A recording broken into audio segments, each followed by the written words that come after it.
So let's talk about the increasingly popular Democrat tactic of challenging the legitimacy of Republican winners in recent elections. Senior political analyst Brit Hume joins us tonight. Good evening, Brit.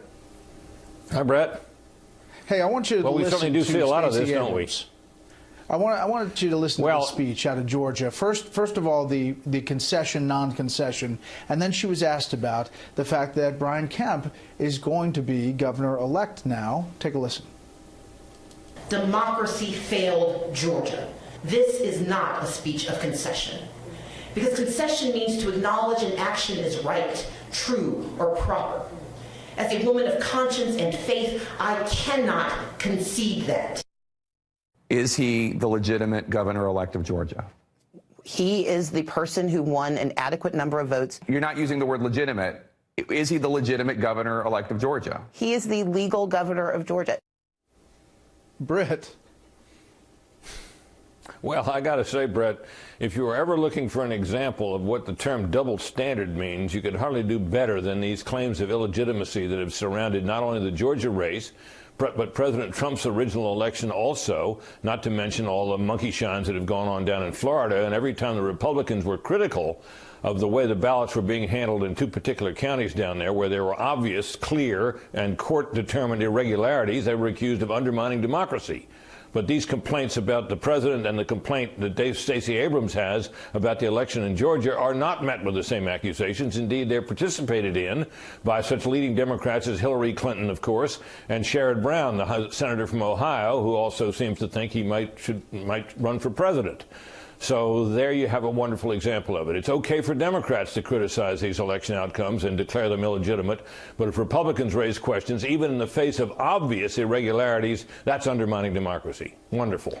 But, Britt, in the case of Georgia, especially African-American voters felt like Brian Kemp should recuse himself as his role of Secretary of State and accused him or alleged that he was somehow suppressing particularly African-American vote in Georgia. We didn't really get to the end of any investigation or hard facts on that front, and that, I guess, is what's leading Stacey Abrams to say what she says. Well, that's right, Brett. But, you know, you look at the allegations that were made. For example, they were talking about how many voters were struck from the rolls, as this were all some kind of Brian Kemp effort to purge the rolls of voters who might oppose him.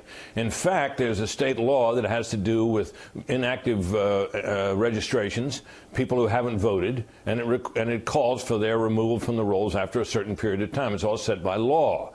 And, you know, they cited a number, I've forgotten how many thousands of voters it was. It turned out to be the number goes back to 2012, and there's no evidence that any political hanky-panky was involved in this. It's simply alleged. And this is what happens. These things are alleged, they're thrown out there, they're flung about, leading politicians pick them up. They're not proven by any stretch of the imagination, and yet they get into the public prints and they get into the dialogue. And here we are with Stacey Abrams bitterly claiming that this man is not, bitterly unwilling, I should say, to say that this man is a legitimately elected governor of Georgia.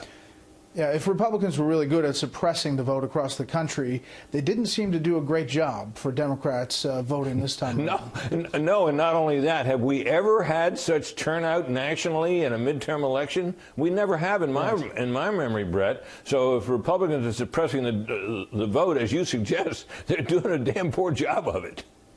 All right. Brett, as always, thank you.